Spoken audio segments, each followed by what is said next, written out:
everyone. Good evening, good afternoon, or good morning, wherever you're watching from. Today is day three of our 10-day habit creation series, or what we call what do you call this? A habit building journey that I started 3 days ago. So we've started defining. Oh, by the way, my name is Sheila Mushanas, and I'm coming to you live from Toronto, Canada. And for those who are new to my page, welcome and thank you for your time.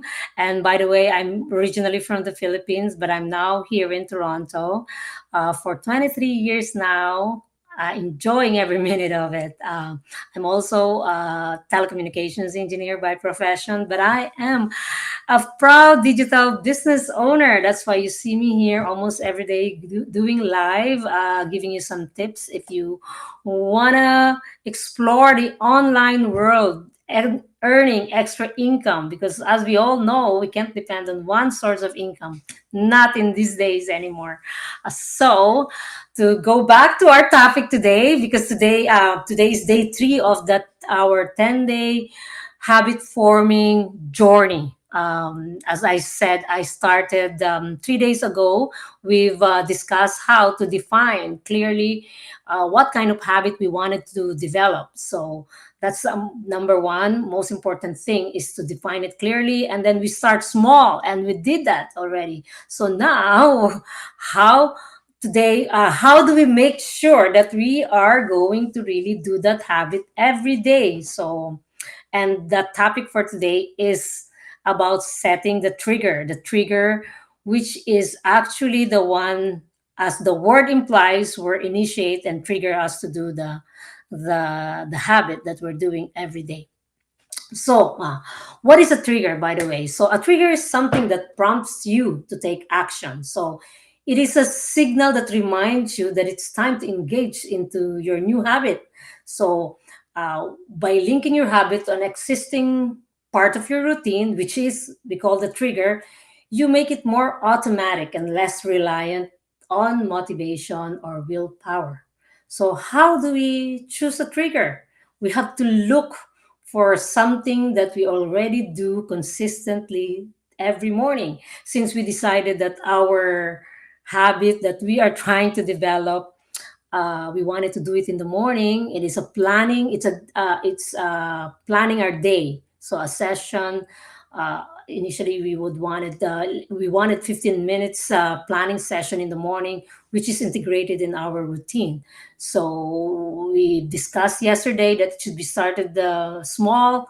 So we said we should start 5 minutes, but today we are trying to find a trigger that will what do you call this, that will remind us to do it or integrate it to something that we do all the time.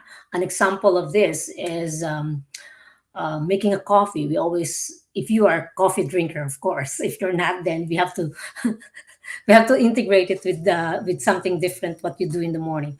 An example for me is making coffee. So after I pour my coffee, then I will spend the 5 minutes after that planning, doing my planning session.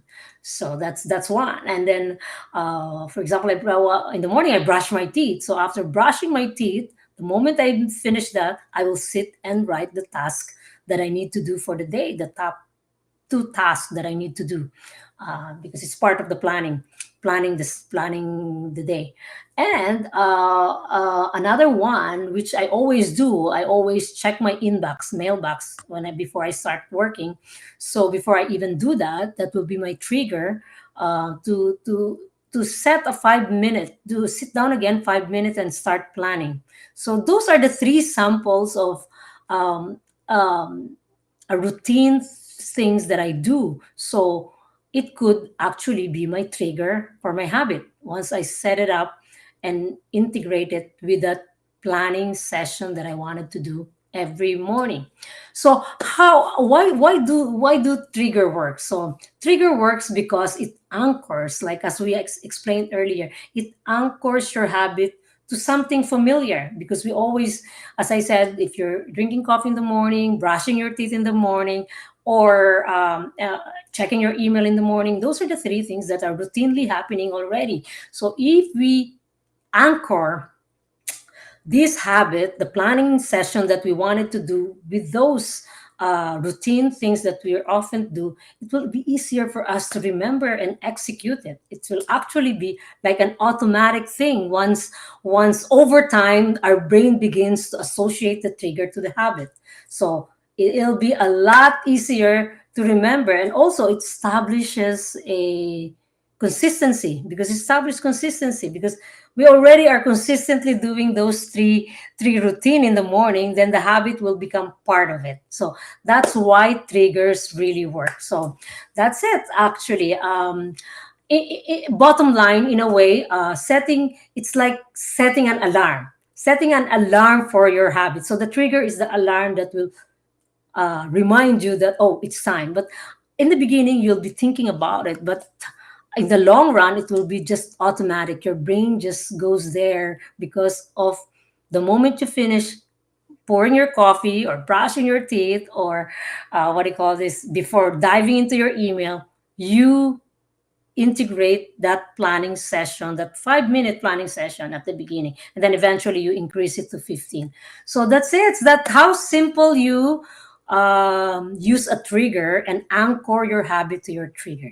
So again, tomorrow we will do a step further, discussing how to prepare the environment that will support this new habit.